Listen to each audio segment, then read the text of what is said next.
Okay, welcome to Talking Greatness. I am your host, J.O. Stacks. We have two very special guests in the building here today. We got Luke Skies and Mactates. So before we get into it, I guess just give us a quick introduction of who you are, what you do, and where you're from. I guess we'll start with you.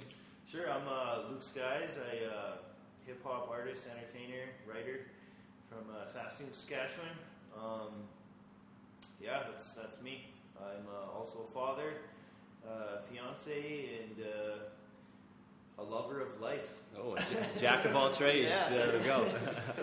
Yeah. What was you? I'm a father of two girls, fiance as well. Rapper, writer, artist out of Saskatoon, Saskatchewan, Canada. Journeyman sheet metal worker is my main job and career. So yeah, the first question I was going to have was, what's your definition of greatness? But we'll get to that after. Just to mention how you guys have so much on the go. My main question for you guys is, how do you find the time and inspiration to, put so much time into music when you have so much other things on the go? I guess I'll start. Yeah, it's actually tough. It's difficult. Like I said, I have kids, fiance. I like to make a lot of time for them. Make sure I'm, covering my fatherly duties first. Yes. So for me, all of my writing and creative stuff takes place at night. Right. My kids go to bed and stuff. I have to stay up late, which is completely fine with me. I'm a night hawk, but that's basically almost every night I read. I've got into reading recently, and oh my god, it's just like expanding my mind. Actually, I've been trying to do a lot more myself, and it actually does. You don't think, yeah. You just think it's a book, it's not going to really have an impact on your life, but it actually gets your brain flowing a lot better. Exactly. And I figure I'm a writer, so I figure the best way to get better at writing is to read writing. And the raw form, how to use words and stuff as well. Yeah, exactly. So that's what I do, and so pretty much almost every day I write now. Like, it hasn't always been like that, but now that I'm sober and clean and so driven and focused, I write almost every night. I write something, or else I practice music. Get the EP prepared, stuff like that, And then what me and this guy did is we worked out a deal with our women. Friday nights is our night, and dude's night. That's the studio 1 day time. a week. Yeah, so we get we're both super busy. He's sheet metal worker, full-time job. I got a full-time job, kids and everything. So it's busy, but yeah. So we get Fridays. We get 8 hours every Friday to just do our thing. We sit in the studio, record music, listen to beats, write stuff together.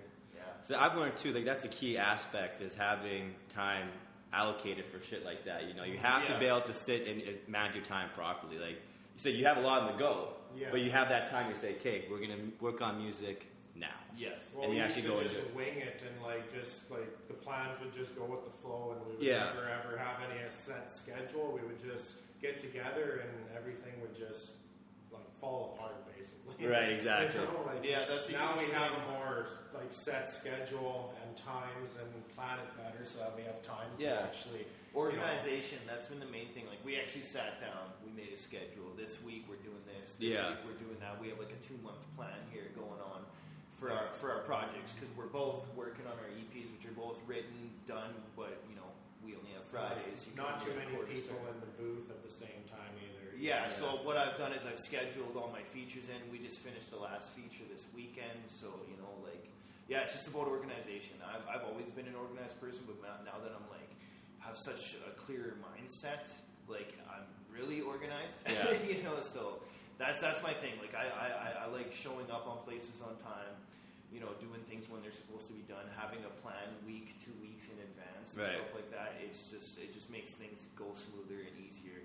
And then I always make sure the main thing is keeping the women happy, right? So, exactly. Happy wife, happy life. Right? Exactly. So it has to run through them first, and then we I think as you said, when you're winging it, you kind of go with the flow, your kind of thoughts, everything. But since you have that day, you can sit the whole week in cave. We only have this day. Yeah. So you get fully prepared. Okay, we're gonna work on this verse. We're gonna work on that.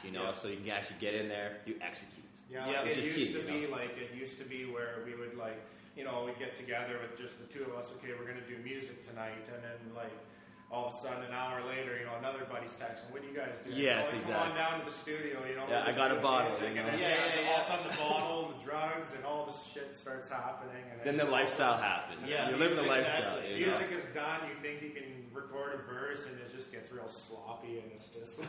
It was, That was how it used to be, and now it's like, there's like minimal amount of people in the studio now. It's about work. Like I treat this just like I treat my job. Yeah. It's just like I treat anything. It's work. It's a release for me too. It's a healthy way to express myself, my feelings, my emotions. Talk shit about stuff I want to talk shit about, whatever it may be, but it's healthy. So I look at it like that, and like he said, like we both used to be doing a lot of partying, and that's what music night turned into a lot of times, was partying over the music. Just to get together to do it. Yeah. Now there's no partying. We're just, and I'm we like it like that. We're happier. Like you feel more rewarded.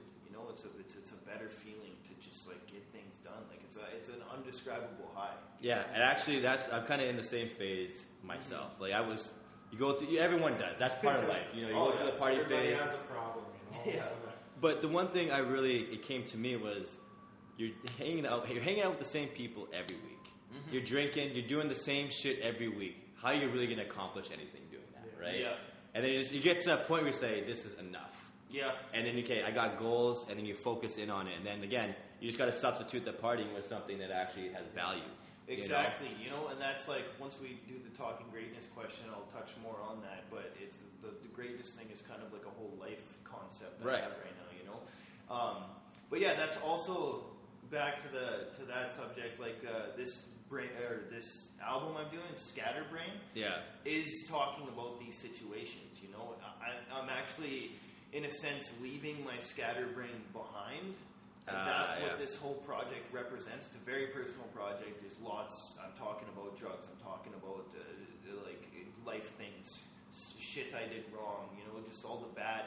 And I'm talking about the positive and moving on and kind of leaving that behind to, because I'm less of a scatterbrain now and more of an organized person, you know?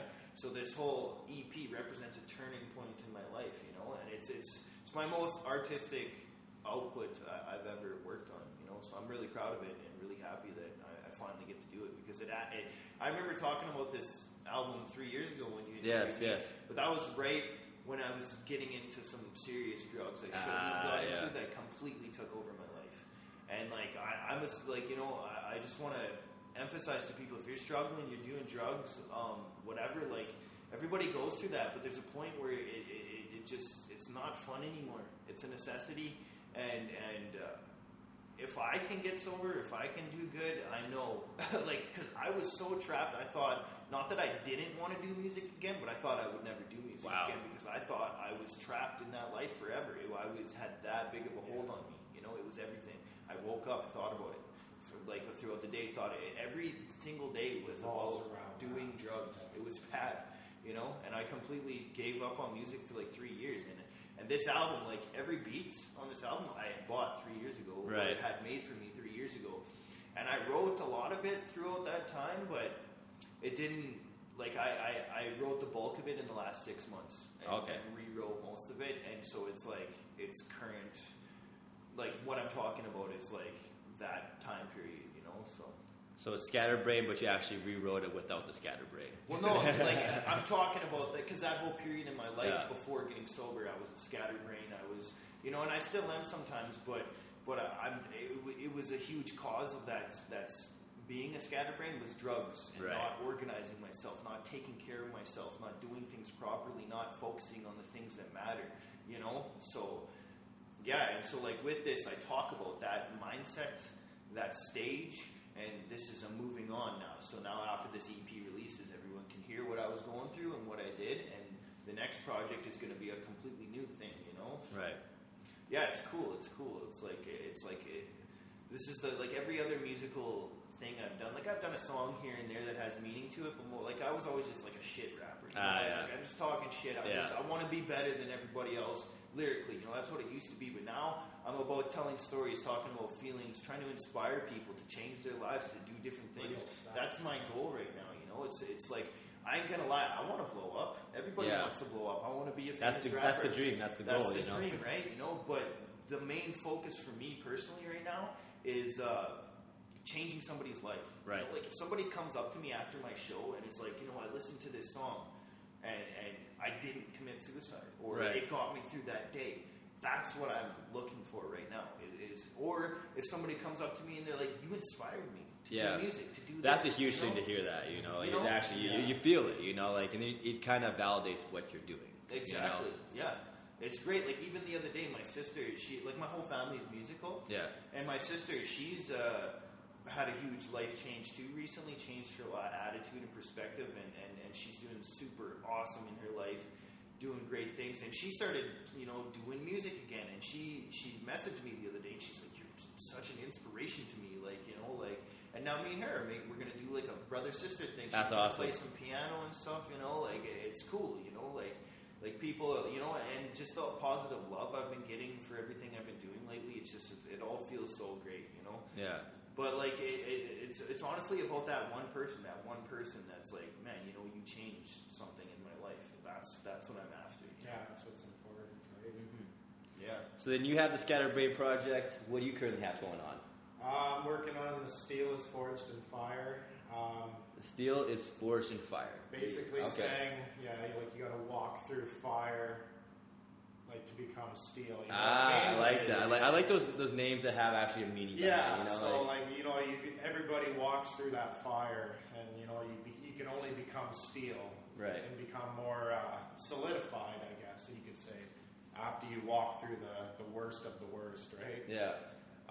So are you kind of in a similar thing where you kind of went through a dark period, or how was it kind of more? Yeah, I went through a dark period for about 5 years. I was 22 years old when I started using, and that was kind of, back then, that's when I started having all my beats again, and all my exclusive beats that I bought. And then once that started happening, like I said, music became an excuse to get together, and that started all happening. And then a lot of the stuff I write on this EP is there's a few drug references, and I'm trying to veer away from that now, with my newer stuff that I'm having after this EP drops. Right. But you'll hear some drug references in this one too, and I don't know, it's just I don't want people to think, I'm still to put perspective on that, most of his EP was written quite a while ago, right? So the mind state he was in was still promoting that kind of lifestyle, I guess, which I used to do too. Yeah, and it's not I'm happy to brag about doing drugs or anything like that.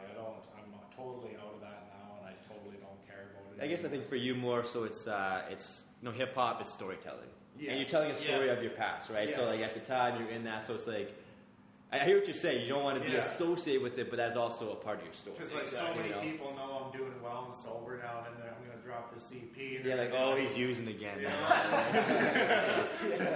No, it's not like that. I just want to put this EP behind me because it's been a 4-year process. Oh, yeah. I just can't wait. I've never released an album or an EP on my own before. Okay.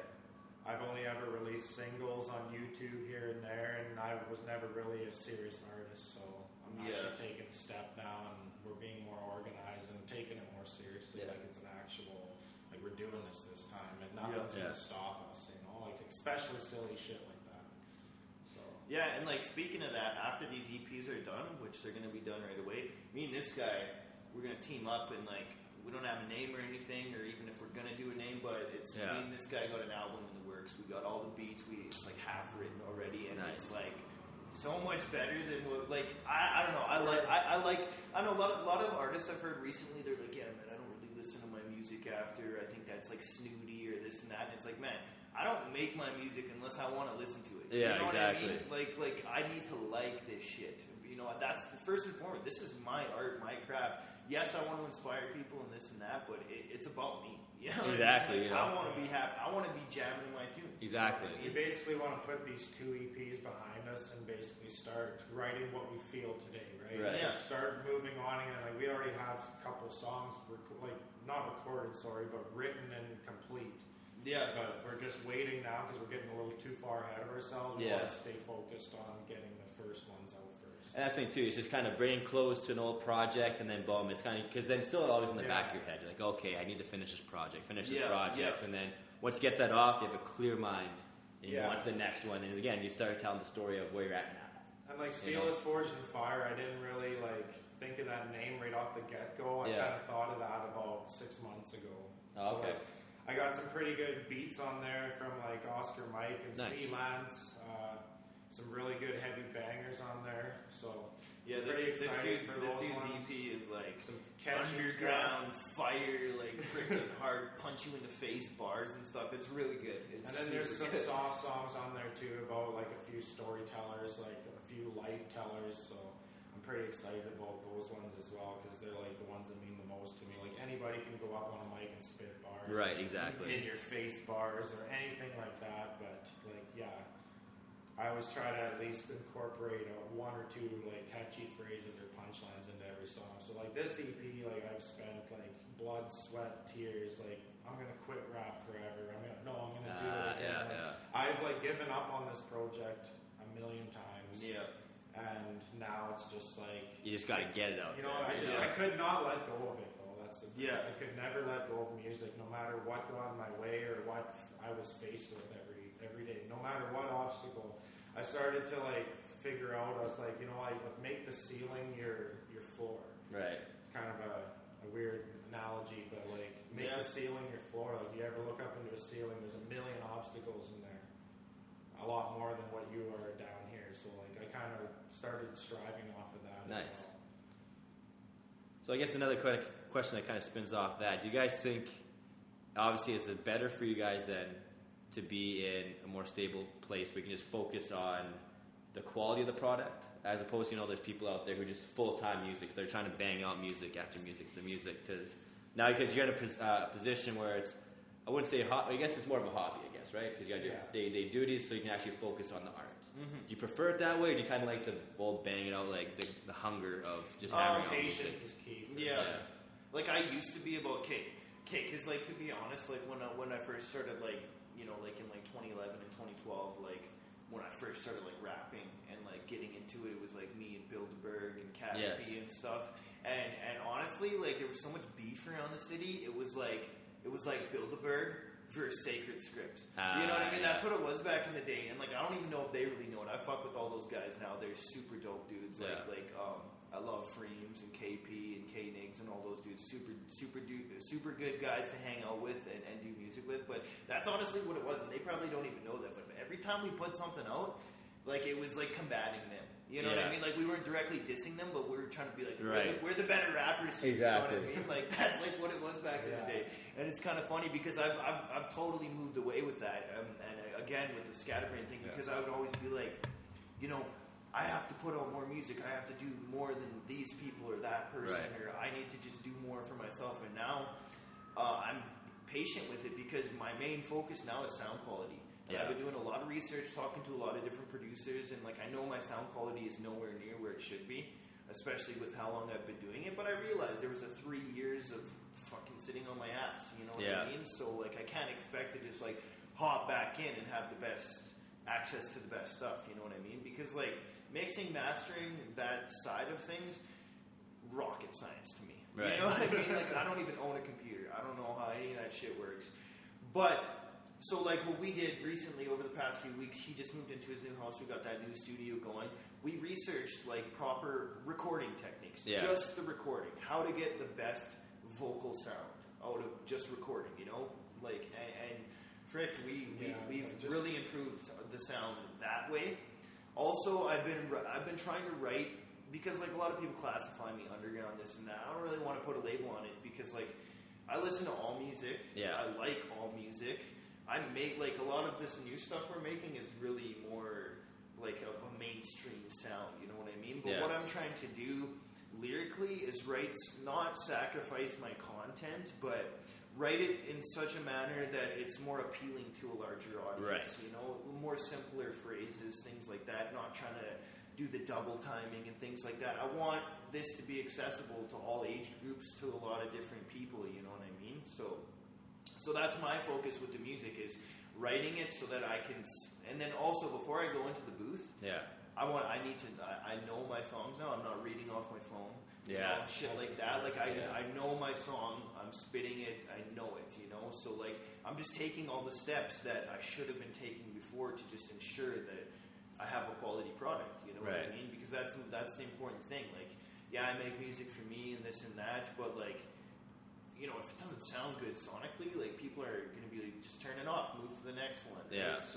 So that's a huge thing for me right now is you know, and I still haven't achieved that sound that I truly want, but I'm getting closer and I'm working with people and the people like that are like this EP, like me and Matt Kootenay, like 91. He's going to be mixing and mastering the whole EP, and like me and him have had a weird relationship over the years, but it's really positive right now. Right. We've found a middle ground of communication. So he knows what I expect, I know what he expects, and I'm super excited about this EP and how it's gonna sound.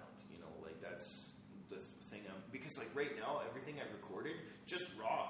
Yeah. It's like this is the best sound we've had, just raw. You know what I mean? So like I can't wait to get it moved over there. You know. So. Well, you said though too. You say, you know, after all, you finally figure it out. It's one of those things. It's a learning process. Oh yeah. You know, you only can learn by actually. And my dad always tells me, education is not cheap. No. And you know, you just got to learn. You know. Yeah. Before it was just throw the mic on the stand, plug it in. Exactly. Let's get a rip. Doesn't matter what noise or anything's in the area. It was just let's go. And now it's like we kind of got a little more technical with it and was like, you know, maybe we should actually read up and see like what other people are doing or what they show like tutorial videos or anything. You know, like definitely helps. Like for me too. Like back to like a little previous of what Luke was saying was like basically just stopping the hating. Right. You know, like stop the hating. Like that was a big thing for me too. Like for a while there, it was just like you hear someone else's stuff, it's like, oh yeah, that's whack, or you know, you just hate on it because of this, or something so simple and petty that it's not even relevant to what you're hating it for. You know. Yeah, like carrying around a bias. Like I love what everyone's doing right now. You know, like everyone's. It seems like there's a new spark in the city again. Like for about 3 years there, it was kind of dead. Like it felt like for me when I was on drugs. Maybe it was just because I was on drugs.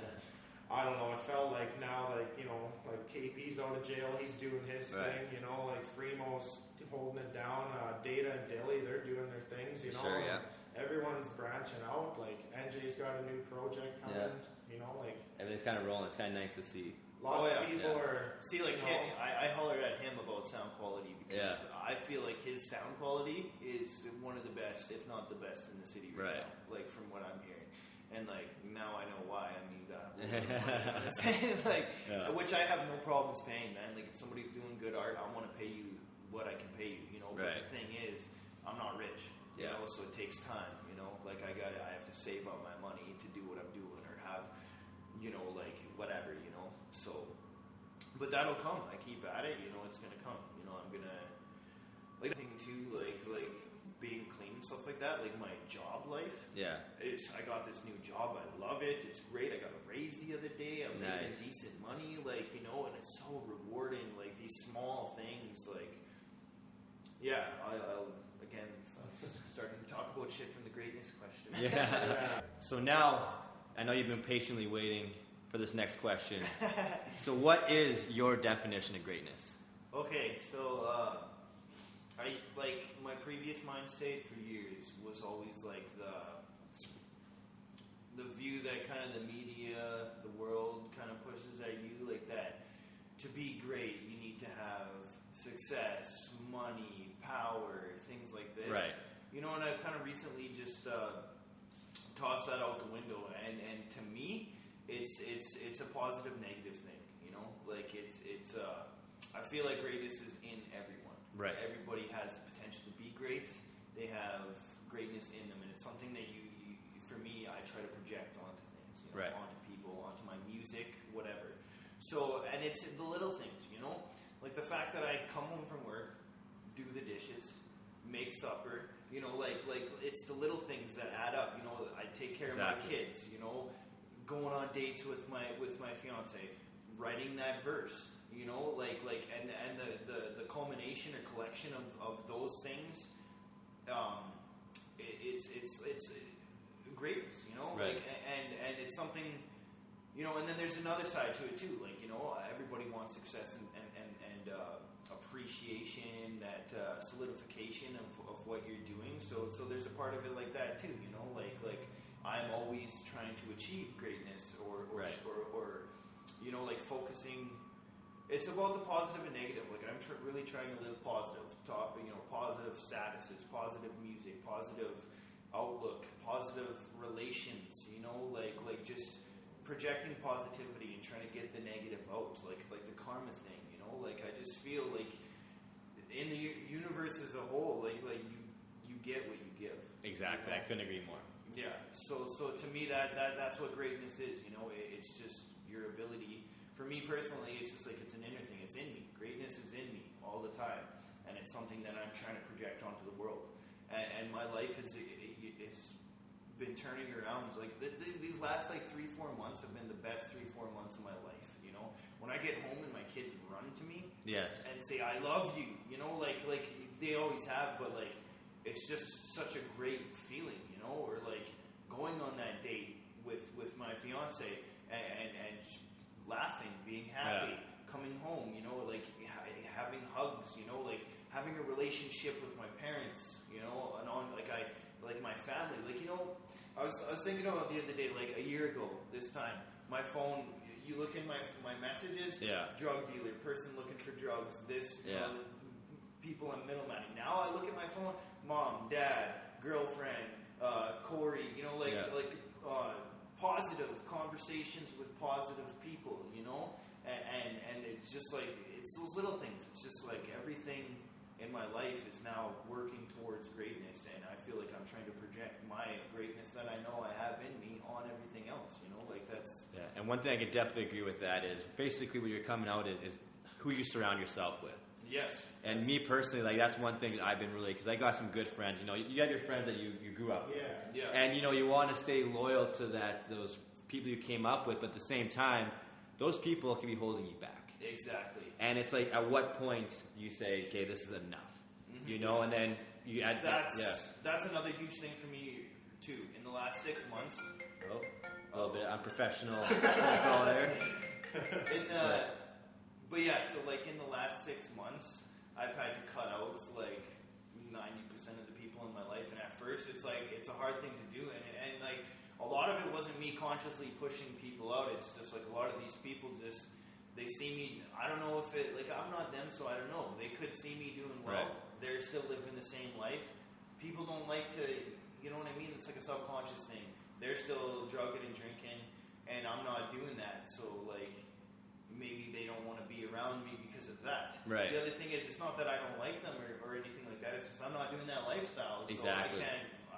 It's like we're not hanging out because we're not doing the same thing. And at first, it's hard because at first you're like, "Fuck, all these people I thought were my friends hate me or this or that." But you start to realize that no, they're going through their own thing. They're doing their own thing. And now I just like I'm not religious or anything, but like I pray to like the spirit of the universe, and I pray every fucking day, and I pray for every person in my life or that was previous in my life, because I don't like to see people fail. I don't like to see people do bad, but I know everybody has to go through it themselves. Right. So I just pray that these people will find their way, do their thing, be happy with themselves, because that's what it is. You can't be happy 100% of the time, but it's about striving for that happiness. If you're a happy person, you'll have a happier life. Right. Make happy, healthy choices. You live a happy, healthy life, and that's what I'm realizing. And in a short amount of time too. Like I've had to switch my thinking, and I still am every single day. It's a process, and because I was living the same way for like 27 years. Yeah. You know what I mean? And so to completely switch your thought process. It's not easy. It's not easy, you know, and I need help doing it. And that's a huge part of why I pray. You know, it's just like I wake up in the morning, I go for my smoke, and I pray. Yeah. I pray for like patience, guidance, things like this, and then I pray for the people that are struggling in my family, and then I thank. Right. You know, and like I grew up in church and stuff, so I'm always praying to God and thanking Jesus or whatever. But I don't follow any religion. Right. Now I'm an agnostic, So I believe in something bigger than myself. I'm the exact same. Don't really know what it is, you know. So like that's me, you know. And it all ties back to greatness. And I just feel like greatness is just positive energy, right? You know, and harnessing that, projecting it out, you know. So. And what about you? What's your definition of greatness? My definition would be basically you can't achieve any kind of greatness without struggle or pushing yourself or putting in the work. It's more like something that you can acquire. Like Luke said, everybody has it in them. Right. It's a matter of finding it or how far you're willing to go to get there, to actually notice that there is greatness here, or there's something great in this or that. And I think that like with me too, like I struggled for so long and trying to figure out, like I'd have like the text messages, the fights, everything, the constant fighting, and then getting mad at that person for being mad at you when you're the problem. And it's just like it took a while for me to figure that out, and I have no idea how my wife stuck through that. Like I put, she's a keeper wit. I put a lot of people through hell. Like a lot of people, like in high school and stuff, like before I got into drugs, like they knew me as a very nice person. Yeah. Like, you could play me 10 times and I'd still be your friend. You Yeah. know? Like I was that person. Like I'd be anybody's friend. You could play me over and over and over again, and I would just find a way. Like you just couldn't break that. And I would just be your friend to the end, no matter what. But then, like you said, it gets to a point where you just got to cut the dead weight. And I'm sorry to say it like that, but it's like in order to move forward, like all the people I've lost, you feel like you've lost like a huge part. Exactly. And for a while there, you start to feel like, oh, what am I doing? Like, everyone's going to start hating on me because they think I hate them or this or that. And it's like, it's not like that at all. It's more or less just you just understanding and noticing what makes you a better person. Right. And, like, I've found new people even in the process, or, there's the people that you used to hang out with. Like, I still love that person, but, like, I can't be around you, Right. Like, I can't follow what you're still doing, And one of the things I forget exactly who said it, but I've said it before many times is, if you're hanging around 4 millionaires, chances are you're going to be the fifth. Yeah. So with what you're saying with that, if you're hanging around with 4 drug addicts, chances are you're going to be the fifth, Yeah. And also to what you said as well is that you do need to go through those hard times to really find that greatness in you, because then you're like, it pushes you to make yourself greater. Yeah. And that's when you find yourself. You need those tough times, Like I can't say I have had that extreme circumstance you guys, but I've been through tough times. I've been through those times. You're heavily in debt. You're second guessing yourself. Should I still be doing this? Should I do something else? But then you sit down and just say, hey, we got to do this. Yeah. Greatness is in the air. We got to we got to survive. Exactly what you just said there. Like I was at such a low point in my life. I thought I would never do music again, and like now, like every time I look back on that period of life, it's like, you just want to facepalm yourself. But like, but at the same time, I'm like, I'm kind of happy I went through all this because I have so much more to talk about. I think I can help people. There's people, my friends, that are struggling, and I've had conversations with, like, without pushing anything on them. Yeah. Like, I've had some of my friends come up to me and they're like, I'm not happy with this life, like, like, or whatever. You have little conversations with people, try to plant seeds. Like, I'm not trying to be no messiah or nothing, but like, I'm here to help. I'm here to talk, and people know I love to talk. Yeah. So just hope that more of those people, like, no, they don't have to do what we do. Like he said, we're no messiahs, we're no freaking leaders of any sort like that. It's just like we know what the lifestyle brought us, and the pain that came with it, and the suffering that came with it, and I know like maybe what we were doing wasn't as extreme as what other people were doing, but like it was still extreme enough to almost lose my whole life over it. Like it was like everything I ever had, I have a lot to lose. And it came to a point where I almost lost all that. And it was, is it drugs or is it family or is it friends? And when you're in that zone, you don't really, it's just, so in retrospect, like guys looking at us, like it's an easy decision. But once you're in there, it's like, well, it's actually legitimate.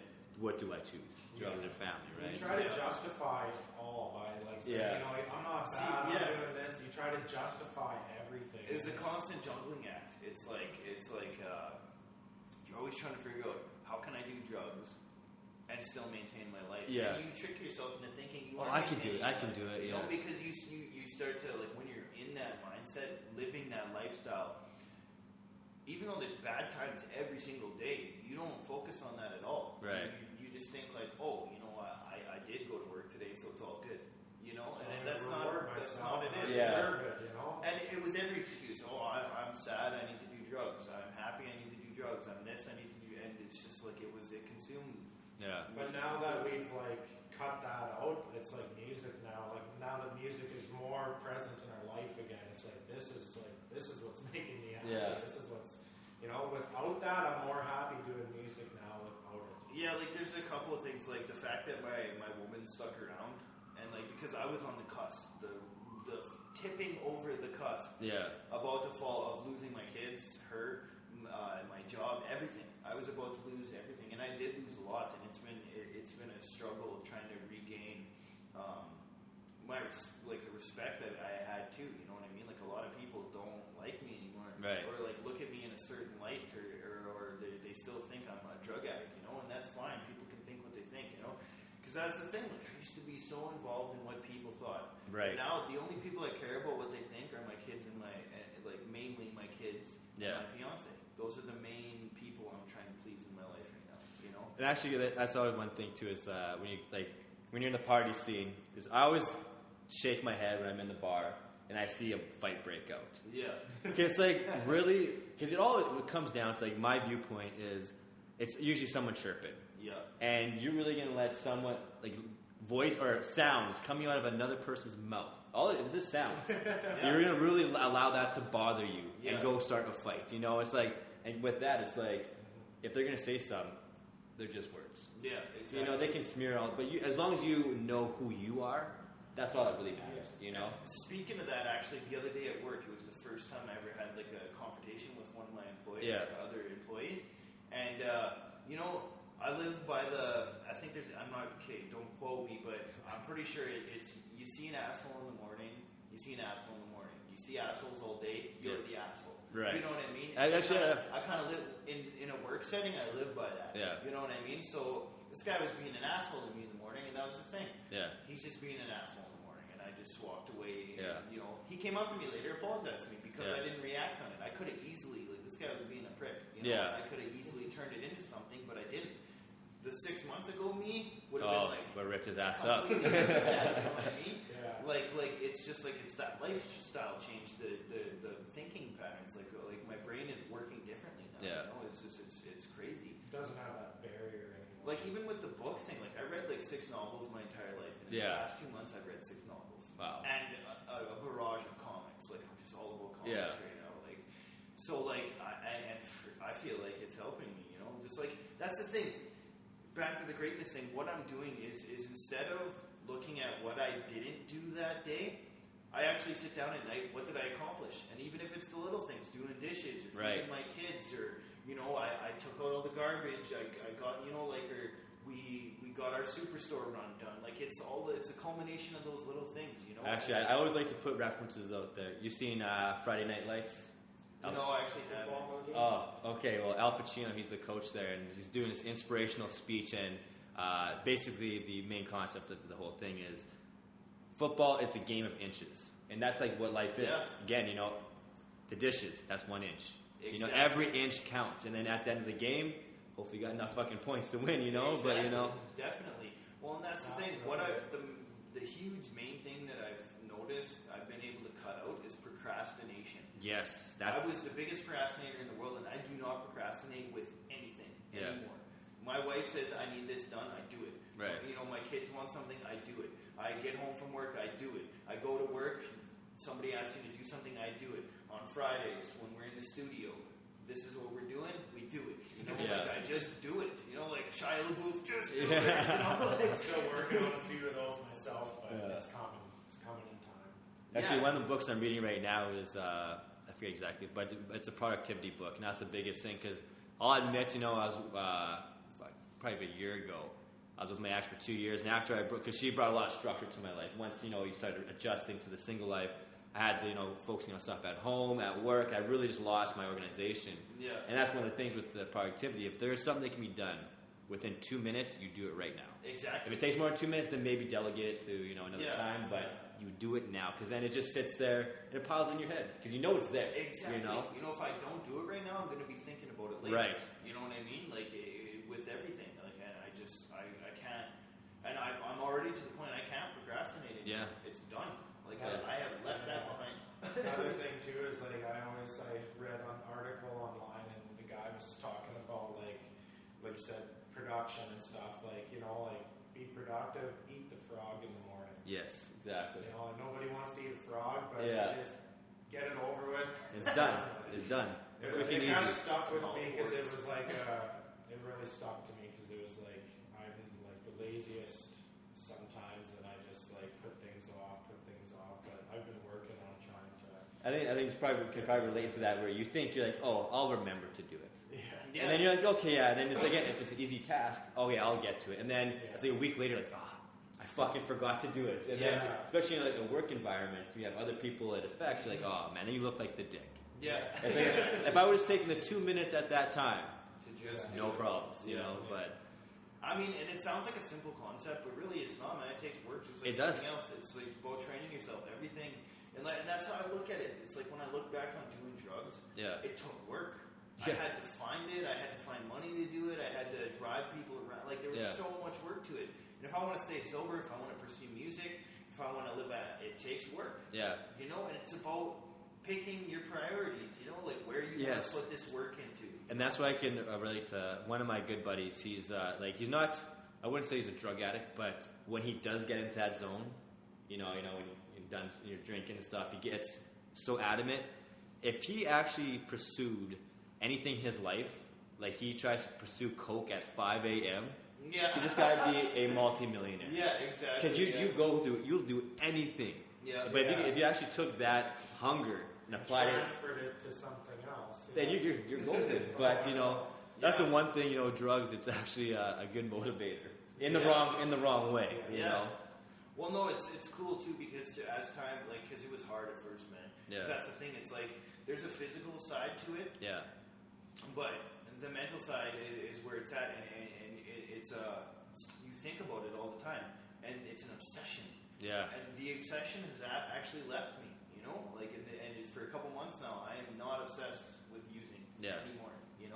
And that's like the bit that like when I first started getting clean, I thought I would never achieve that. Right. Because whatever, I'm part of a program, and in that program they talk about people who are incapable of actually being honest with themselves. Because that's the thing, it's about being honest. And I thought back and I was like, shit. When I was a kid, before I was doing drugs and stuff, I wasn't honest either. Yeah. So I thought maybe I'm just not an honest person. Yeah. I can't achieve this. And now that's the other main thing. It's being honest with yourself first and foremost, and everybody around you. You know what I mean? Exactly. How can you improve yourself if you're lying to yourself? Exactly. In your head, you're lying to yourself. Oh, I'm good. I got my shit together. Yeah. But then why make changes if you think you got your shit together? Right? Yeah. And that's what drugs do, is they put this cloud in your brain that makes you think that. Because the whole time you're like, oh, I'm doing fine, or whatever. And that's what it is. It just puts this blinder up, and you think it's all good, until it's not. And that's actually one of the things is I really want to do with this podcast is that because we are a little bit older and we have this new generation, even NJ for example, he's only 21 years old. Yeah. And there's a lot of people. Yeah, there's a lot of people in that age group that kind of follow this, and to take the knowledge that we have as we're OGs now these days. You don't want to think about it that way, but I'm turning 30. I'm turning 30 in July. I know, I'm pretty close. So it's I'm an OG. At least 30. Exactly. So it's if I could take some of because that's the thing, you can only learn so much through living. Yeah. So we have so much experience, the three of us, that we can actually relate to this younger generation. Hey, to kind of fast track their growth. But again, education is a part of your life. It's you have to go through. People can listen to this and be okay, yeah, they bring up some valid points, but until they actually live it, they won't actually learn it. Right? Exactly. So. You can't force anything. All you can do is share your experience, what you've gone through, and hope it triggers somebody. And you know, people's experiences triggered me. Like this past like 4 years, I didn't want to be on drugs for any of it. Right. And I had so many people like that had great stories of failure. And even my dad, for example, my dad was a severe drug addict up until the point I was born. Wow. You know, like that's where it came from. It was like it's like in my blood. You know. Yeah. But my nose is running. Getting sick. Not coke related, no. Yeah. He's good, he's good. Both my kids are sick, my wife is sick, everybody's sick right now. This guy was just sick, so it's passing. Yeah, like it. So I better not be sick. It takes a very special person to incorporate drugs and music together and still be productive and make it happen. I used to believe that you could still do drugs and do music at the same time, and it's just like you think you can, but like I said, it takes a special person. Like lots of people can. They can go up on stage, they can record like that, and you know, like I wrote a lot. I used to believe that I could write my best shit when I'm fucked up. Because you feel good, oh, yeah, you know? I'm feeling good. This is fire, man. This is fire. You wake up the next day and you're like kind of on the point. Man, of like, what the fuck was I thinking? You know? It's Actually, that's a good kind of thing I want to get into next. Is you see all these great artists, like like Elvis the King. He was a severe drug addict. Oh, yeah. You know, Michael Jackson. He was hard. Like you didn't realize until like when you found out all the shit he was on when he's dead. Yeah. But like all the greats end up, on drugs. Like, what do you think? Is it? I guess to cope with the success. Like, what do you think it is? Or is it something that drugs and music just go hand in hand at some point? Sometimes they do. See, my thing is, I believe, I don't know for a fact or anything, but I feel like a lot of these people got to that level before the drugs were out of control. You know what I'm saying? So I think a lot of these people started to achieve their success before they got into that. And I think once you get all the success and partying comes along, everybody knows. You start getting famous or whatever. You celebrate your success. Yeah. Everybody's fucking handing you drinks. Like I heard some Hollywood person talking about, like, they have all this money, but they don't pay for anything. Oh, nothing. They don't carry a debit card. Yeah. They don't carry cash. They go places and everything is treated, paid for, whatever. Like, they may be paying for it in some sort of sense, but it's you know what I mean? Like, so, like, I think these people that, like, they get kind of out of touch with reality and the fame. Like for big artists and stuff, I just think it's like they've already been dabbing in because of success and partying and all this and stuff, and then you get to a point, some people can't cope with it. Some people do. Like, look at Danny Brown. Yeah. That dude, like, see that? I know he's been doing drugs the whole time, but he's super. Like, I seen him. He posted a video on Instagram the other day of him like falling over on stage, fucked up. But that's him.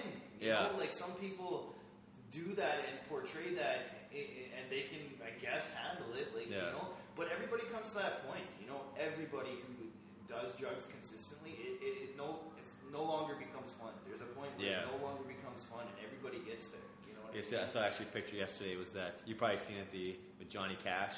So you're not high unless you're Johnny Cash eating cake in a bush high. You know, that guy parties hard. So it's like, so you don't think then it's not necessarily the connection between creativity and the drugs. It's more so just dealing with the lifestyle. I think the lifestyle that comes along with it. I think definitely there is some artists like Danny Brown. Yeah, he has made that lifestyle into an art form. You know what I mean? Like, and is very successful at it. You know.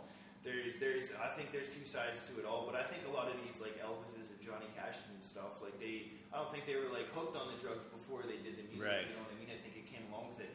In hip hop, though, it's a different story. Like there's tons of drug addicts, drug dealers, drug people. Like it's saturating. I guess most right now is most of the artists drug talk. You know? Actually, they came from that lifestyle. I guess I hear exactly what you're saying. Then it's like most of those artists they get that success and then it just kind of falls onto them. They don't know how to cope with it, and then they just become full drug addicts. Yeah, but like Gucci Man, he's just been in the hood his whole life, doing drugs all the time. So it's like, and even look at immune to it essentially. He's clean now. Yeah, and he's promoting not using lean, not doing. You know what I mean? Like because he came to that point. Right? Everybody gets to that point, whether or not they want to change, and it's fucking hard, like you said, like, and some people are successful. Like Gucci, man, like I follow him and stuff. He's doing Yeah. real good, going on bike rides and shit. Yeah. Looking thin. Oh like, yeah, man. healthy, Like, you know? got a jail, man. Like yeah. Usually everyone's saying he's a fucking clone. That's how different, Yeah. how much he like, thinks. You know? like another, like to put that locally too, another success story is like KP, for example. Yes. He was, I was talking with him the other day. He told me he struggled with drugs and stuff like that. He went to jail, switched his life around. He's clean, doing better than ever. You know, like, and like me and him have become like really good friends since he's been out, and he's doing. And that's the nice thing. You actually see there's the physical change. You can see like there's actually progress to the changes he's made, right? You know, definitely, yeah. And that's an inspiration in itself too. You know, like I get inspired by seeing shit like that, and like especially since I'm going through that same thing in my life right now. Like that's kind of why me and him get along so good and stuff. You can relate a lot. Yeah, you know, and like he did a song for my EP the other day. That's probably going to be my first single, but it's about doing music over drugs. Yeah. That's the theme of the song. You know what I mean? Like so, yeah. Like hey, that's what I'm doing. You know, like I'm taking my stories and what I went through, and I'm talking about that. You know, like, and I'm pretty raw about it too in a lot of scenarios. And I think my further music, I'm going to get even more in depth into certain scenarios because there's been like tons of like I can't thinking back. I can't even believe some of the houses I was in. And, like sitting in crack houses in the hood and shit like that. And it's like, what the fuck am I doing? You know? Yeah, exactly. And like these are stories though that I can put down in a song and like try to educate people about it. Like a lot of like that's like music is so inspirational to me. That's why I love hip hop because it's supposed stories. Yeah. Like everybody's got a story, you know, like and they're in depth stories, and that's what I'm trying to do with my music, you know. Actually, as what you just said there, like I've been there too. You know, you're partying, you're like greasy fucking spot, and you're like, and it's like your greatness trying to pop out and be like, hey, what the fuck you doing here, man? Like you are better than this, you know. You know, and speaking of that too, that's another thing that I feel like drugs and booze and things like that, they put like a blocker against it. Like if I put a name to my greatness, like my greatness could be the spirit of the universe, you know. Right. And when I'm doing stuff, I'm blocking that. I'm putting a blocker up between that connection. Yes. And so you can't be great, you know. Like it's weird, you know. And like that's another thing about music these days too. Like there's so many untalented artists out there doing and rapping about drugs and stuff, but it's because they got money behind them. Yeah. Like nowadays, to be that definition of great, you know, you don't have to be great. Yeah. You know, or be doing anything great, you know, like you just have to have just money. go on Dr. Phil and become the next.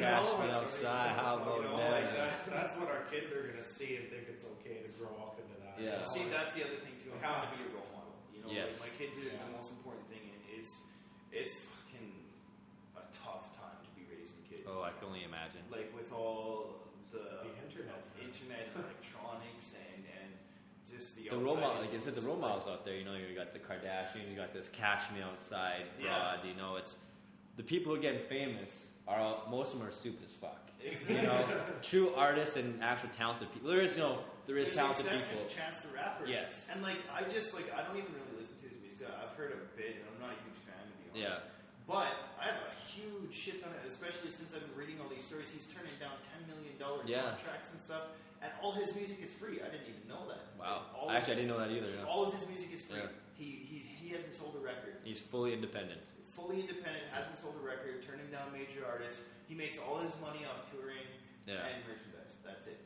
Like, actually, so on that note, that's actually a good sign. Maybe it's just not gets wrapped up into that shit. Yeah, exactly. It's probably a lot easier on him to do it that way. Yeah, like the article I was reading, like his whole point is he is trying to like prove that you don't need this industry. Yeah. You can do it. You can reach this level of fame without selling out at all. Right. You know? And like he's from Chicago, and like fucking Chirac over there. Yeah, like, man. You know, it's tough times down there. And there's a lot of rappers coming out of Chicago right now. It's like they're having like a rapper boom right now. There's a lot of good artists coming out of there, and shitty ones too. Yes. And he's trying to be an inspiration to those people too, and everybody else. And like, yeah, like I don't know. I'm probably gonna go home and actually give his music a solid listen. Yeah. Because like just what I've heard, I'm not like I don't think he's bad, but it's just not me. Yeah, it's not your but style. I have a huge amount of respect for him. Right. It's just like how I feel about like Tech9. That dude is like super talented. Yeah. His music's not for me though. Yeah, You know exactly. What I mean? Like I like some of his features and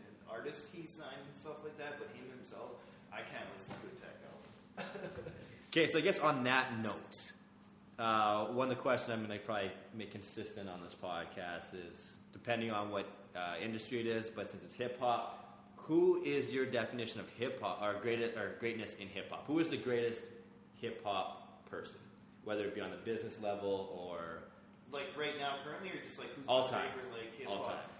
Holy shit, that's such a crazy question. Yeah. I'll just tell you about my first major hip-hop influence, and that's Nas. Nas is that's my guy. You know what I mean? Like the first album I ever bought was Godson. And it freaking changed my life. Like, and you're here today. You know? Yeah, like that wasn't the first hip hop I heard, but that's the first hip hop album I bought, and you know, and then a little bit before, like how I got into hip hop is my sister had a boyfriend way back. I was like 10 years old, and he listened to like Limp Bizkit, Kid Rock, shit like that, and so I would always take his CDs and listen to stuff that I wasn't allowed to listen to. Yeah, I was like, this is dope. The parental advisory albums. And then I started seeing Eminem on the TV, or whatever on MTV, and I was like, oh, this guy's pretty good too. And then I remember, it's like it was yesterday. I was walking across the street and I seen the Slim Shady LP sitting just in the middle of the road. Someone threw it out of the car, all scratched up. I took it home. A couple of songs played, but it was the first time I heard unedited Eminem. My head almost blew up. Like I was like, holy crap! Like this is just like so amazing. Like it was, you know, and I came from like a Christian home and stuff like that. Yeah. So like, first of all, I'm hearing all these like crazy lyrics, but I'm like just loved how they were put together. I was like, this is so awesome. And like, you know, a lot of like hip hop artists, it seems like they're ashamed to like admit that Eminem, especially if they're white, they want to be like, oh, all these other guys got me. And it seems like people have this like, they don't want to say, oh, Eminem got me into rap because like that's like the stereotype. Exactly, yeah. But it's true, man. Like once I heard Eminem, I was hooked. Yeah. You know, and then shortly after that, I bought Godson, and then I was hooked on that. And then I got into, right after that, I discovered underground music. Necro was actually the first underground, and then that's when I was like, holy shit, you can say, I heard Dead Body Disposal from Necro, and I was like, you can say and talk about whatever the fuck you want on a rap song. I was like, I want to do this. Yeah. You know? And then I started to get into more underground artists, and what the album that made me want to rap was Nonfiction, The Future Is Now. Because that was the first time I heard about conspiracy shit, the lyrics, the hard body shit, and like I was just all about nonfiction. I still am, man. Like I got to open up for like Ill Bill and shit a couple of months ago, and like shaking. His daughter has the same name as my daughter, which I didn't know at the time, but that's like so cool. And his birthday is my daughter's birthday. Trippy. So that's weird. trippy. You know, and like every time I talk, like sometimes I'll say stuff to him on Twitter. He always answers me and stuff. It's really cool to be able to like interact with some of my favorite artists. But yeah, I know like growing up, it was always like a lot of underground, and I used to have a huge bias, man. Like I used to be like, hear that Lil Wayne, and I'll turn that off. But now, I'm like, why was I sleeping on Lil Wayne for so long? The dude is awesome. Yeah, you know what I mean? And like, well, I think that with Lil Wayne though, he's got great music, but he hammers out so much that there's you know, there's bad shit. It's kind of like with the rappers, you know, from Chicago. You got a lot of good ones, but then you got the shitty ones that go with it. So that's the problem. He's more of a quantity kind of guy. He's trying to put out more tracks as opposed to just one quality project. But you know, it's double-edged sword, right? Yeah. No, but like just lyrical wise, because like when you get down to it, I'm all about lyrics. You know what I mean? Like I listen to tons of different kinds of music. You know, like right now on my Spotify list, like right now I'm mostly listening to older shit. But like you like be surprised, man. I got like Justin Timberlake, I got Coldplay, I got like Dune, which is like some sort of weird electronic music from back in the day, you know. And then I got like some, like I've been listening to like Travis Scott lately and stuff, because like I'm not like a huge fan of like all this mumble stuff and like dumbed down lyrics, but sometimes it's got that beat, it sounds dope, you know. Like even like I don't know, you heard of Young Lean? He's the worst rapper in the world, but I love him.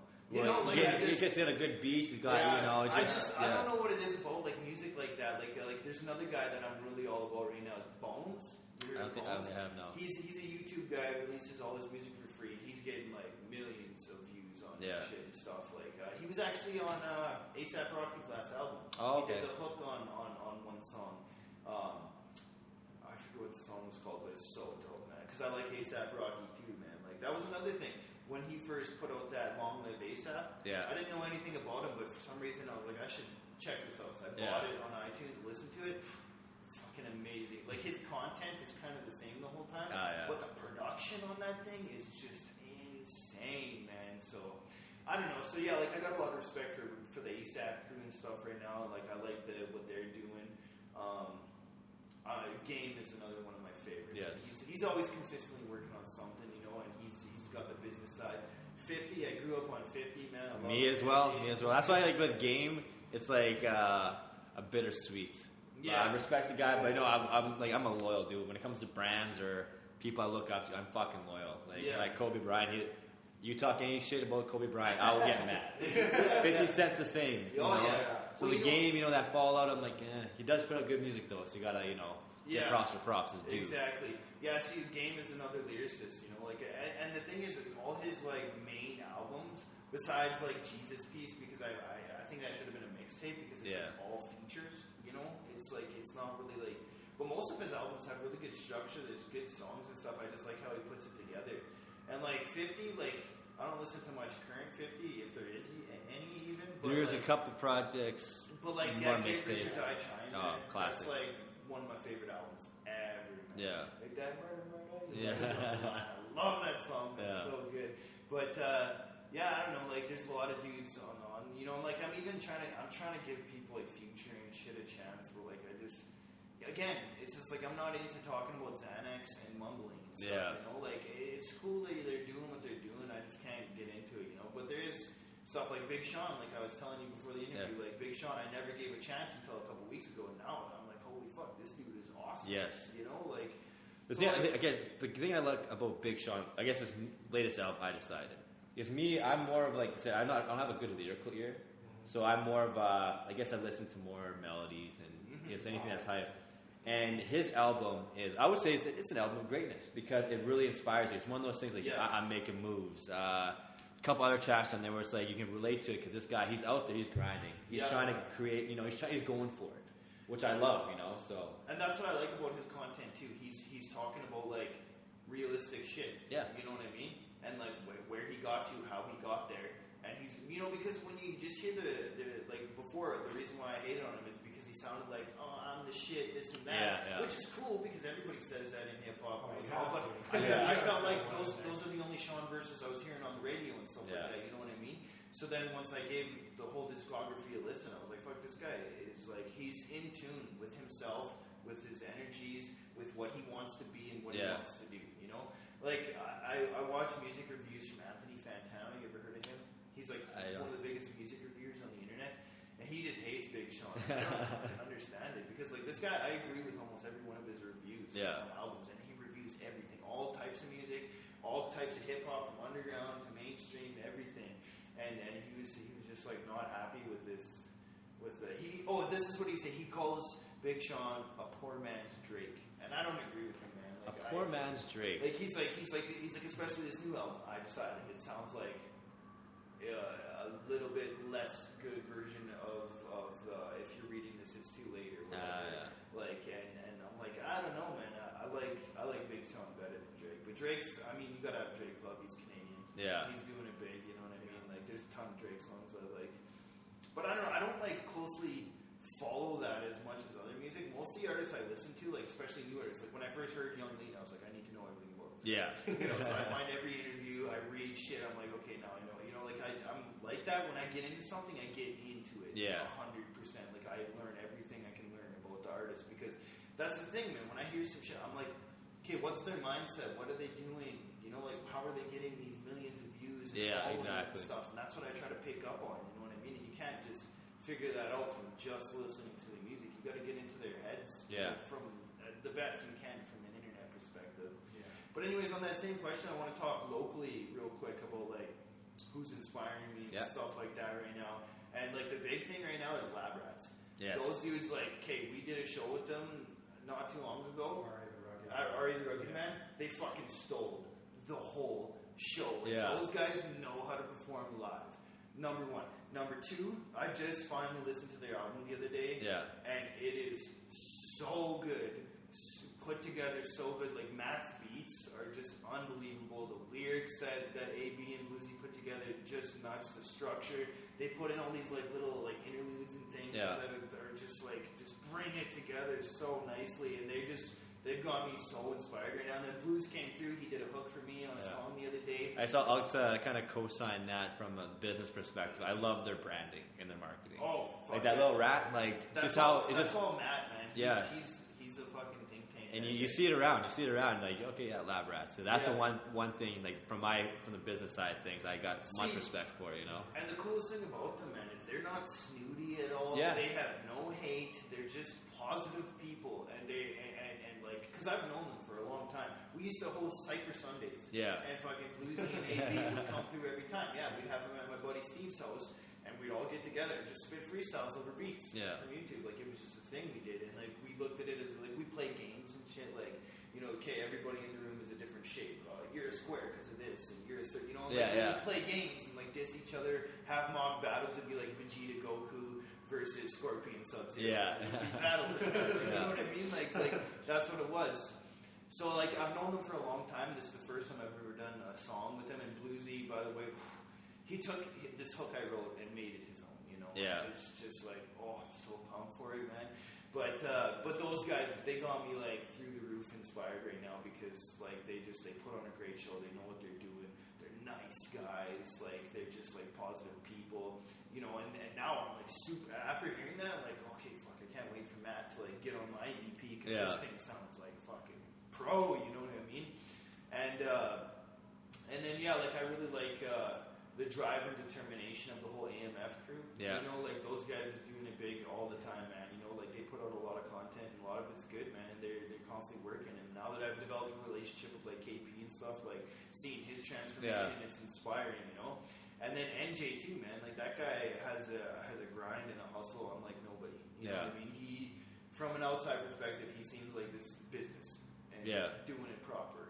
Like, and I was talking to him the other day, and he's like, man, sometimes I sit in the booth for like 6 hours getting that take right. Yeah. Because he's about perfection. Right. I have a lot of respect for that. And him being so young, he's gonna go far. You know what I mean? Like he's gonna do something with that. And then like everybody else on the production and videography side and stuff, like people like Johnny Keys, man, that dude's like doing crazy beats, man, and stuff. Like actually, Johnny, I'll say it, you forget he's from Saskatchewan. Yeah, like, those beats so are fucking fire. You know, like I got a lot of respect for Raindrop too. He's been doing like he's been mixing and stuff a little on my side, like that recent video I did the other day. I don't know if you've seen it, but he mixed that. He did I made a custom beat for me for my album from the sample that I was trying to get people to do for like 10 years. Nice. He fucking did it within like an hour. That's sick. It's like perfect. And I wrote like this crazy dope like conceptual song to it. So there's like Raindrop. Who else? Like Dilly Bat, man, with the videography and stuff like that. Like he did some of my first videos and stuff. We was fucking with him a lot back in the day. And I mean, like just seeing him turn that into a full, like when I first started fucking with him, I was working with him at a store together, and that was his last job. And now 4 years later, he's like making a living off doing his dream. And I got mad respect and love for that. That's great. And then obviously Data too, man. Like I used to work with Data. We used to know each other really well. I'm hoping to get something done with him someday, but I'm just waiting because he's very selective. Yes. And he's about perfection and shit too, which is great, man. We need more people doing it like that, So, I'm just inspired by the whole scene right now. It seems like everybody's kind of like putting the hate behind because, like, like I said earlier, like before it used to be like Bilderberg versus these guys and shit like that. I've always, my philosophy on that is like Saskatoon is small as it is. Yeah. Like we're fighting over New York or something like that. Okay, then we can beef it out. But like we're fighting over the same because you really think about it, there's 250,000 people in Saskatoon. It's a small place. And there's actually like hip hop fans maybe 10,000. So we're all fighting for the same 10,000. Exactly. So it's like. Yes. And in the grander scheme of things, like it's very small piece of. We're all trying to fight for a crumb. And I love my city, and I want my city's respect first and foremost. But I'm gonna start like focusing on trying to get an audience outside of here because that's the only way you're gonna go. That is, You know what I mean? So like I've been doing a lot of like hollering at hip hop blogs and stuff like that, trying to get some people who are interested in what I have to promote this album when it comes out. I'm really trying to figure out how to get into the European market. Yeah, that's like especially like. Actually, all hip hop, like mainstream. I think they have love for Canadian. Like a good example is like Factor. Yeah. Like after his last album, I know he did a whole European tour. I was like, God damn, like this Well, guy. that's a Snack the Ripper, man. They get mad love out there. Yeah. Mad love. And that's good. If they're already looking at Canadian artists, that's opened up. You just gotta work your way in there. Work your way around hip hop, and like they just love to go at it. You know, see, like their shows are wild compared to Yeah. the ones you see here. Like their shows look like packed, and they're just like everyone's mobbing out, Yeah. going crazy. People are crowd surfing at hip hop shows. Totally. It's fucking nuts, man. And that's another thing too is like Europe is huge and just branching out in general. But like I don't want to be that type of guy who's just like purely like I'm on the internet and look at me on the internet. Right. I try to be like selective with posting and this and that, and I'm trying to build an organic following big enough, to take the next step, because like anybody can throw music or money on promotion and things like that, but I want to make sure I got a good core like audience happening before I start putting big money into like promoting shit, you know what I mean? Because that's part of it too. I mean, you got to market yourself, you got to put yourself out there, you got to spend money on that, like, and I'm willing to do that. I just want respect first and foremost, you know what I mean? Like I'm not doing this for a popularity contest. Yeah. I ain't gonna lie, like I said before, I would love to blow up. Yeah. I would love, if I could feed my family off this, like if I could make 40, 50 grand a year just rapping. I couldn't agree more. Like I think that's the misconception. People in hip hop, their definition of success is like millions of dollars. But even like if you can make just a living, that's the dream right there. Like a lot of the artists I listen to underground, they work 6 months out of the year. Yeah. The other 6 months they do music and tour. That's not bad at all. And like these guys make quality, really good music and stuff. Like, but they're not big enough to like make money. But they get 6 months for music, 6 months for work. Yeah. Like, and I would do that. You know what I mean? It's just about what people want. Like, I ain't gonna lie. I would love $1 million.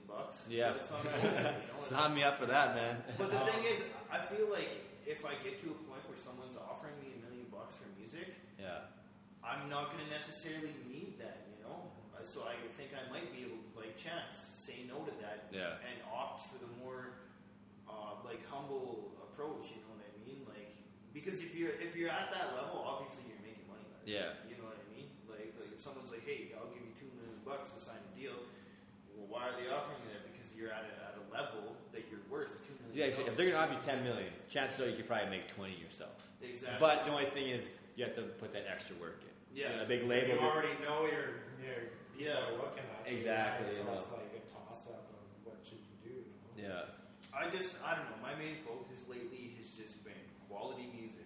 Like I'm trying to send. Like I just don't like back to the procrastination. I just want my life to have meaning every day, even if it's small. I want to be doing something for the positive, whether it be for my family through the music, or for the for the world, whatever. And finding that balance as well. Yeah, exactly. And it's just always striving for greatness. Yeah. Talking greatness. Well, what inspired me though was I grew up on a farm in BC and moved here when I was 5. So we moved to a farm in Rostern, just outside of Hague and Rostern there, kind of out in the boonies. But we had no internet. I couldn't imagine that. We had the CTV Global on the French channel for about 12 years till I was about 12 years old. And then my parents we moved to this rental property in Rostern because we were planning to move to the city. Yeah. So I actually moved to the city when I was in grade 8, so I was about, what would that be, like 13 years 12, old. 13, So anyways, around when I was 12, we bought our first desktop computers. It was Sony Vaio. Yeah. It was like a 2001 computer or something. It was high end at the time. Yeah. It was our first big thing, right? So it came with this software called Sonic Stage. I don't know. Oh, I've heard of that. Yeah.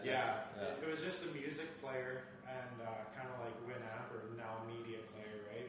But it came with about 50 songs on it, just factory from just to get you going or whatever. And I grew up listening to country and radio, 600 CKOM, that kind of stuff. So I didn't really have too much hip hop surrounding me at all, and I would listen to Blink-182 and I had a Discman. I'd ride the bus from the farm to school, and I just basically had, I didn't have too much introduction to hip hop music because, like, obviously I grew up on a farm, and my parents didn't really showcase it on the TV or radio. They weren't into that. I was like country. Yeah, country and rock kind of thing. And so all of a sudden, we bought this computer, and I started learning how to use the computer, and then I was messing around on Sonic Stage, and I didn't even know what songs looked like. Yeah.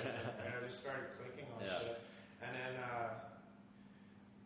I remember there was Get Your Freak On was on there. Ah, yeah, classic. And then the one song that stood out to me, it was Fuel Injected by Swollen Members. Oh, so that song was on there, and that was the first hip hop song that I ever heard, like, outside of like the radio. But I never was drawn into it.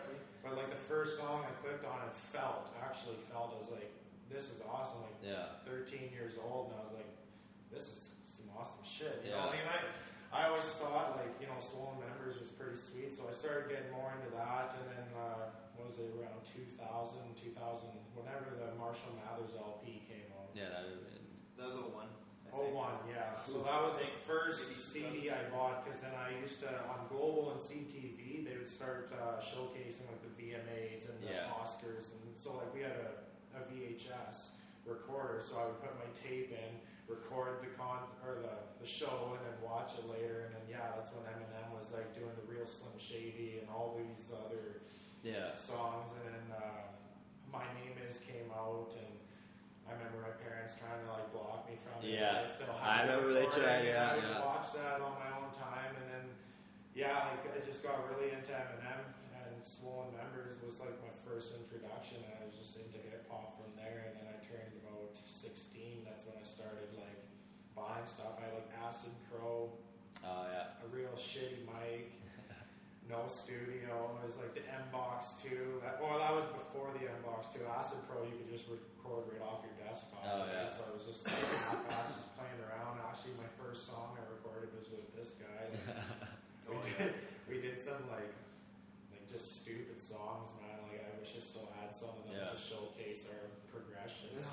Actually, I don't know if you ever knew, but actually in high school, I actually dropped a mixtape myself. Oh, I had a kaboom box. You remember those things like that? Oh yeah. Recorded all on there. Let's just say the reviews weren't great, and I was a one and done. I retired from the game there, but I think it's like that's kind of like I love that aspect of it. When you're trying to start, you just get the little mic and just grab a beat and just go with it. And at the time, like, oh, this shit's hype. And then like 10 years later, you're listening, like, God damn.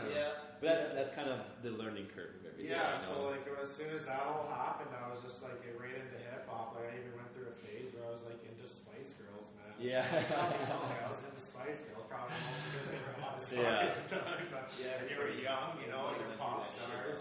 In school, and everyone had their favorite Spice. Everyone had it. Yeah, exactly. I don't know, I was more of a posh guy.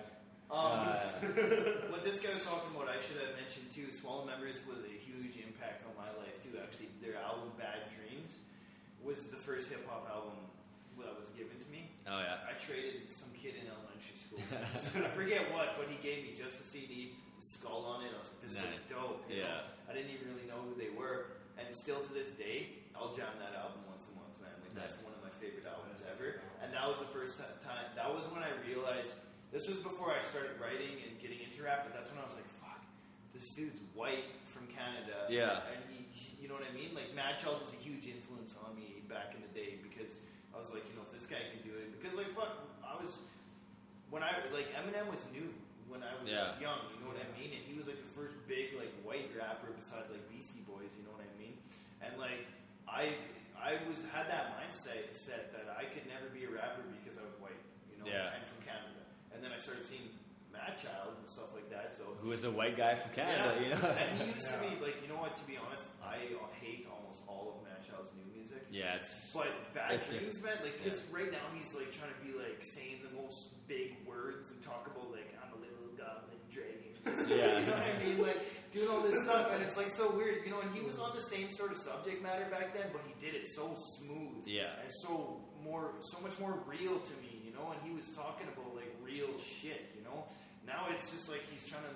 It's almost like people who do things for a shock factor. It's instead of a shock factor, he's trying to get this like this like I can do the best lyrics, Yeah. the most complex words. You know, I think it seems like, you know, like it happens though too. I've noticed, you probably noticed as well when it comes to hip hop over the length of a career. Obviously, the first album is usually the big album. yeah.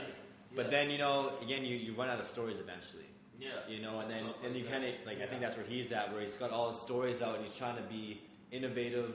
But it's like when you've rapped about everything in your life, like what do you? And Rap I about, find I you hear know? the same thing on every one of his songs. Yeah. The only songs that he's released recently that I do like are when he's talking about real life shit. Yeah. Like there was that one song, I don't even know what it's called, but he's like, they're at like in the video, he's at like a skate park and there's like a bunch of people in the bowls or whatever. I don't think and, I've like, seen that one. No. And it's like Prevail and everybody's in the video, but it's just his song and he's talking about like real life shit. Like, Yeah.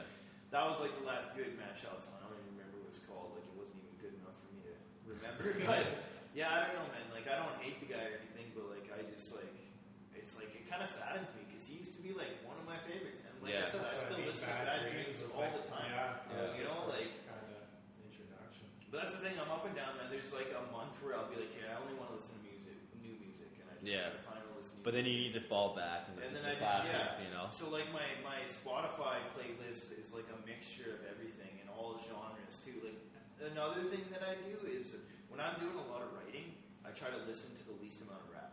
Oh, okay. I try to listen to other music because I feel can like see that, yeah. subconsciously you emulate without even knowing. Right. You know what I mean? And I'm trying to do like I realize my style is probably similar to a lot of rappers, and that happens. I mean, I love rap because I was influenced by it. You Right. know what I mean? So that's going to carry over, you know. But I still try to do my own thing with it, you know. Yeah. And I feel like if I'm listening to too much hip hop, I'm going to start to emulate that, you know, like even subconsciously. So I try to like when I'm in writing mode, like if I'm like I know I'm going to be writing all that night, I'll listen to like I don't know. I'm obsessed with Coldplay. I just love Coldplay and like System of a Down. Yeah. They're my all-time favorite fucking band. They just announced they're doing a new album.